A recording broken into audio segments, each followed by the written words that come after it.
위턱뼈 사랑니도 진짜 극악의 난이도가 있어요. 상악동 안에서 사랑니가 커지고 있는 거예요. 거기 뼈를 밀고 있는 거예요. 이렇게 염증이 생기고 엄청나게 아팠던 거죠. 또 극악의 난이도가 있죠. 저희 직원 동생인데 이거 보고 제가 한숨을 쉬었죠. CT를 찍어보니 아니나 다를까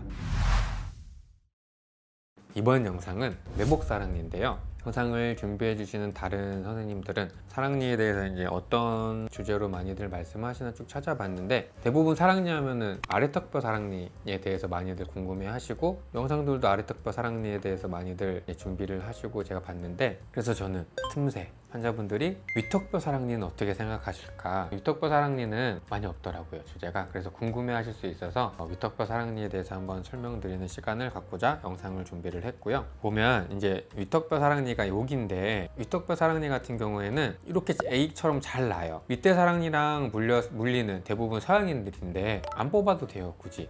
또 이렇게 잘 나면 나중에 탈이 났을 땐 쏙 잘 나오니까 어려운 경우가 아니죠. 그런데 위턱뼈 사랑니가 살짝 이렇게 잇몸에 묻히는 경우가 있고, 조금 더 위에 이렇게 묻히는 경우도 또 있어요. 그러면 이런 경우에는 발치를 할 때 잇몸은 조금씩 절개를 하면서 발치를 해야 됩니다. 맹출 방향이, 이건 교과서에 있는 내용인데, 이렇게 날 수도 있고 이렇게 날 수도 있고, 가로로 붙일 수도 있고, 뭐 이렇게 이제 걸려서 있을 수도 있고, 볼 쪽으로 돌면서 이렇게 날 수도 있고, 완전히 누워 있을 수도 있는데, 아까도 제가 말씀을 드렸지만 이렇게 대부분은 문제없이 맹출을 해요. 이렇게 있더라도 앞에 치아 뿌리를 타고 머리를 타고 이렇게 돌면서 내려오는 경우가 또 많거든요. 그래서 위턱뼈 사랑니는 첫 번째 대부분 문제없이 맹출을 하고, 이렇게 문제없이 맹출한 경우에는 간단하게 발치를 할 수 있다. 또 부분 매복이라고 하죠.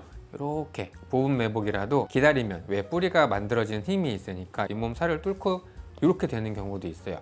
그래서 부분 매복이라도 기다리면 아래로 내려오는 경우도 있습니다. 환자분인데, 옛날에는 사랑니가 없었는데 갑자기 거기 났어요 라고 말씀을 하셨어요. 그 말은 옛날에는 위에 있다가 이제 바깥으로 내려온 거죠. 근데 보통 어떻게 되냐면 이렇게 돼요. 그러니까 잇몸에 묻혀 있더라도 시간이 흘러서 뿌리가 막 자라고 하면서 밑으로 내려오면 이렇게 된다는 거죠. 그러면 이 사랑니도 지금은 여기 이렇게 걸려 있잖아요. 근데 여기는 보면 사랑니 뿌리가 거의 다 만들어졌기 때문에 이거를 타고 내려올 가능성은 굉장히 적어요. 그래서 반대쪽 사랑니 같은 경우에는 계속 잇몸에 묻혀 있을 가능성이 있고, 나중에 나이가 들어서 잇몸뼈가 조금씩 내려가면 사랑니가 이제 잇몸에 노출될 가능성이 높겠죠. 그래서 이렇게 완전히 잇몸에 묻혀 있는 경우라고 해도, 아래턱뼈 사랑니 완전 매복 사랑니를 뽑을 때처럼 막 거창하게 잇몸 절개를 안 하고 살짝만 절개를 해서 발치하는 경우가 대부분입니다. 보시면 잇몸살이 좀 이렇게 묻혀 있어요. 바깥에서 보이지 않아요. 근데 발치를 제가 환자분한테 권했던 이유가, 이쪽 사랑니 같은 경우에는 주변에 염증이 생기고 말고 반복된 흔적이 있어요. 물주머니 막 만들어지는 것 같아 가지고 제가 미리 발치를 하자고 말씀을 드렸고, 여기 이렇게 살짝 절개를 해서 발치를 해 드렸습니다. 자, 지금까지는 그냥 워밍업, 예를 들어 그냥 묻혀 있거나 잘 나거나 잇몸 절개를 조금만 해도 되는데, 위턱뼈 사랑니도 진짜 극악의 난이도가 있어요. 고등학생 친구인데 비특이적 통증으로 내원을 했죠. 갑자기 너무 아프대요. 막 울면서 학교도 안 가고, 할머니랑 같이 왔는데 너무 아파서 학교를 안 간대요. 광대뼈 여기 눈 있는 데가 너무 아프고, 그래서 이제 치통인 줄 알고 저희 치과에 온 거죠. 제가 봐도 엑스레이를 찍었는데 이 사랑니 때문에 아플 가능성은 적으니까 치아가 원인이 아닐까라고 생각을 했어요. 두드려 봐도 꽉 씹어도 전기 치수 검사를 해도 치아들은 다 정상이야. 그래서 치아가 원인인 것 같지는 않으니까 다른 데 여기 원인이 돼서 여기 얼굴 통증이 있을 수 있으니, 제가 이제 뭐 통증의학과라든지 그런 데 한번 가보라 말씀을 드렸거든요. 그리고 집에 갔는데 너무 아파가지고 응급실을 갔더니 응급의학과 선생님이 CT랑 이런 거 다 찍었는데 괜찮고, 본인이 생각할 때는 아마 이 매복 사랑니가 원인이 아닐까라고 말씀을 하셨대요. 그러면서 밤새고 다음날 저희 치과로 다시 왔어요. 너무 미안했죠. 그래서 제가 CT를 찍어 보니까 여기가 코고 상악동이라는 동굴이고, 이제 문제가 없었던 어금니 뿌리인데 상악동 안에서 사랑니가 커지고 있는 거예요. 그러면서 어떻게 됐냐, 여기가 이제 상악동 벽이거든요. 상악동 수술할 때 들어간 접근하는 부위인데, 사랑니가 만들어지면서 거기 뼈를 밀고 있는 거예요. 이렇게 염증이 생기고 엄청나게 아팠던 거죠. 그래서 제가 CT를 찍어보고 보호자분한테 이렇게 설명을 드렸어요. 통증의학과 이런 데 다 문제가 없다고 하고, 뇌 검사 이런 거 했을 때도 다 정상이라고 하니, 그래도 수술은 자신이 있으니 발치는 해드리는데 통증이 남아있을 수도 있다. 그 어린 환자분이랑 보호자분은 그래도 동의를 하셨어요. 왜, 남은 게 이거밖에 없으니까. 그래서 제가 발치를 했죠.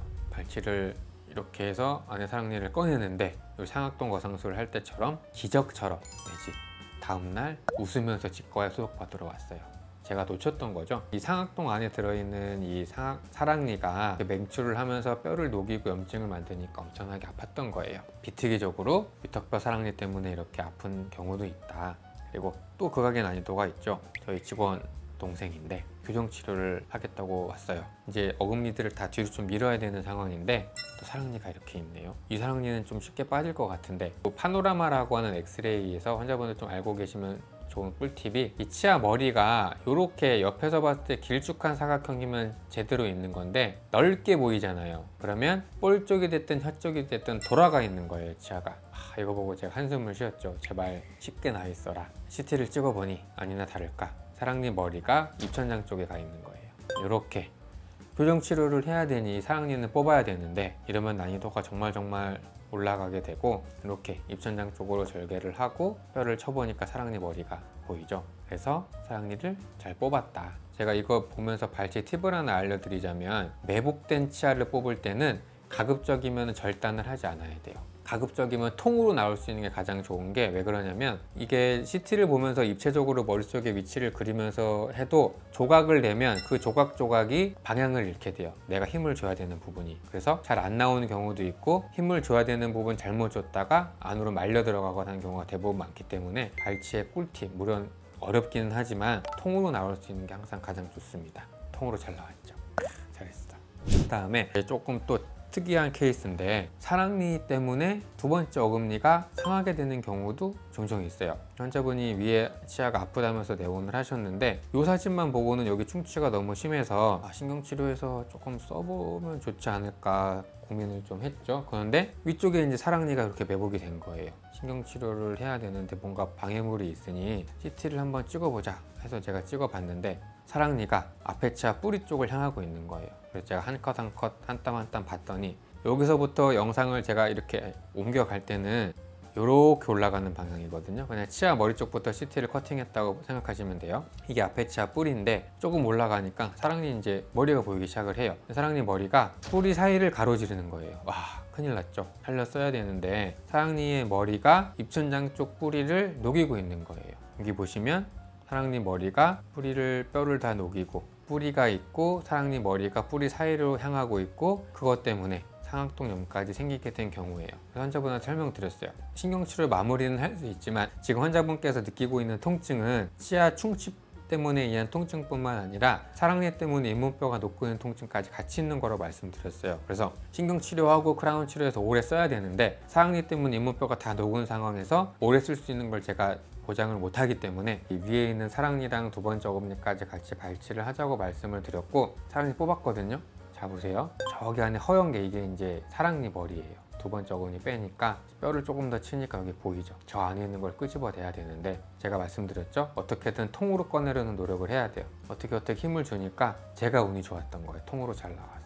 그래서 이렇게 빼고 있고 쑥 올라갔고 이렇게 사랑니고 요거는 앞에 두 번째 어금니 조각내서 뽑은 거거든요. 다 뽑고 나서 두 번째 어금니가 없으니까 환자분은 밑에 맞물리는 이가 있잖아요. 맞물리는 임플란트가 여기 있으니까 여기 이제 임플란트를 하셔야 되는데 보세요. 이 뽑았던 자리에 두 번째 어금니 뿌리도 뺐고 사랑니도 뺐으니까 어마어마하게 큰 웅덩이가 남아있는 거잖아요. 뽑고 나서 제가 뼈 이식을 했을까요? 안 했죠. 안 해도 뽑고 나서 2달 정도 지난 시점에 CT를 찍어보면 이렇게 뼈가 잘 차고 있어요. 이 뼈 높이만 보면 수압거상 정도만 해도 8mm 정도의 임플란트는 충분히 들어갔기 때문에 이제 임플란트 할 시기가 거의 다 됐습니다. 사랑니 때문에 임플란트를 하다니 안타까운 상황이에요. 그 다음에 또 좀 특이한 케이스인데 여러 개 임플란트를 하신 환자분이 오셨어요. 그런데 오른쪽 위에 한 임플란트가 아프다고 오셨어요. 임플란트가 아프고 잇몸이 부었다고 오셨는데 제가 입안을 잘 보니까 임플란트 주변에 이제 조금 잇몸이 부어 있기는 한데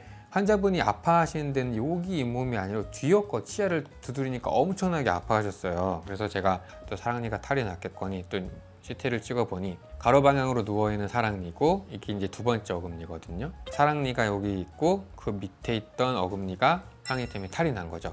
환자분 임플란트는 잘 쓰고 계시고 물론 청소는 조금 더 잘 하셔야 되는데 저희 치과에서 이제 관리하는 법을 알려드릴 테니까 청소 잘 하시고 지금 요 마지막 어금니가 사랑니 때문에 드디어 탈이 나셨어요. 그래서 오늘 어금니를 발치를 하셔야겠습니다 말씀을 드렸고 환자분께서도 다행히 임플란트 탈이 안 났으니까 뒤에 거 발치를 동의를 하셔갖고 겉으로 튀어나왔던 두 번째 어금니를 빼고 저 안에 있는 사랑니를 빼야 되는데 제가 조각내서 뽑는 게 안 좋다고 말씀을 드렸죠. 왜냐면 제가 아무데나 힘을 줘보려고 해도 사랑니가 누워있어서 걸려서 도저히 나오지가 않는 거예요. 그래서 제가 발치가 오래 걸리거나 상악동에 빠지는 사고가 날 수도 있겠거나 하고 마음으로 등에 이제 땀을 흘리면서 사랑니를 절단을 하고 부러뜨려서 뺐는데 잘 나왔어요. 마지막에 두 조각 딱 돼서 나왔고 안에가 뻥 뚫려 있죠. 마찬가지 저는 뼈 이식을 안 했지만 이 정도 뼈가 잘 찼고 한 4, 5mm 정도 되잖아요. 그러면 망치질을 이용한 임플란트 충분히 할 수 있다고 생각이 듭니다. 이 사랑니는 빼야 될까요? 말아야 될까요? 환자분이 여기 이가 없는 채로 오래 지내셨고 여기도 습굿이 올라왔고 그러면 환자분 여기 임플란트 지금 저한테 말씀이 없으시거든요. 그러면 그냥 두는 거죠. 네. 모두가 행복한 세상, 수술도 힘들게 안 해도 되고. 자, 그러면 아래 턱뼈 사랑니는 턱뼈 밑으로 지나가는 신경이랑 사랑니랑 가까이 있으니까 사랑니를 뽑고 나서 나타날 수 있는 합병증은 신경 손상이에요. 그런데 위턱뼈 사랑니는 상악동이라는 동굴로 빠져버리는 합병증이 생길 수가 있습니다. 잇몸뼈도 얇고 힘을 주다 보면 이렇게 위로 하다 보니까 빠질 수가 있어요. 되게 조심을 해야 되고요. 구글링을 해보면 정말 많죠. 상악동 안으로 빠져들어가니까. 마지막으로 좀 흔하거든요, 이거는. 그래서 꼭 알고 계셔야 될 게 오인이에요. 오인. 오해했다는 건데 환자분이 턱이 아파요, 입이 안 벌어져요, 귀 앞이 아파요 라고 말씀하시면서 저희 치과에 오셨어요. 예전부터 계속 오셨던 분인데 내가 예전에 봤을 때는 턱이 괜찮았는데 갑자기 입이 안 벌어질 일이 없는데 실제로 보니까 실제로 손가락이 하나밖에 안 들어가는 거예요. 그래서 턱관절 치료를 받고 싶어요 라고 말씀을 하셨거든요. 제가 근데 턱 앞을, 귀 앞을 촉진을 해보고 하니까 관절 문제는 아니야. 그런데 이 사랑니가 예전에는 조금 더 위에 있었는데 밑으로 내려오면서 염증이 생겼던 거예요. 급성 치관주의염이라고 하는데 특히 위턱뼈 사랑니 같은 경우에는 여기 턱을 벌리고 닫을 때 쓰는 근육 부착 부위가 있단 말이에요. 주변에 염증이 생기면 입이 잘 안 벌어지는 일이 실제로 발생을 해요. 그래서 환자분은 급성 치관주의염, 턱관절이 아니라 매복됐던 위턱뼈 사랑니 때문에 치관주의염 때문에 입이 안 벌어지는 거였고 다행히 턱관절 문제가 아니니까 세정술 이런 거 필요 없죠. 항생제 먹고 염증 좀 떨어뜨린 다음에 발치를 했습니다. 누구나 좋아하는 요약 타임. 위턱뼈 사랑니예요. 위턱뼈 사랑니. 맹출 방향 사진은 대충 이렇고 대부분은 잘 맹출을 해요. 그러니까 발치를 하게 되더라도 쉽게 발치를 할 수 있고 쓰실 수도 또 있어요. 방향이 좋지 않아도 기다리면 잘 맹출을 하는데 부분 매복인 경우가 많아서 그래서 발치를 하게 될 때는 잇몸만 간단하게 절개해서 발치를 한다. 가끔 가다가 정말 가끔 가다 극악의 난이도가 있다. 그럴 때에는 여기 위니까 광대뼈나 눈 있는 데까지 통증이 있는 경우가 있고 위턱뼈 사랑니에 염증이 생겨서 나타나는 비특이적 증상 중에 입이 안 벌어지는 증상이 생길 수가 있는데 그거는 턱관절 문제가 아니라 급성 치관주의염으로 입이 안 벌어질 수 있다. 또 하나 두 번째 어금니가 이렇게 있고 그 위에 있는 사랑니 때문에 이 치아가 아플 수 있다. 외복 사랑니, 위턱뼈 사랑니 때문에 나타날 수 있는 문제들 또 그럴 때는 어떻게 발치를 해야 되는지 설명드렸습니다.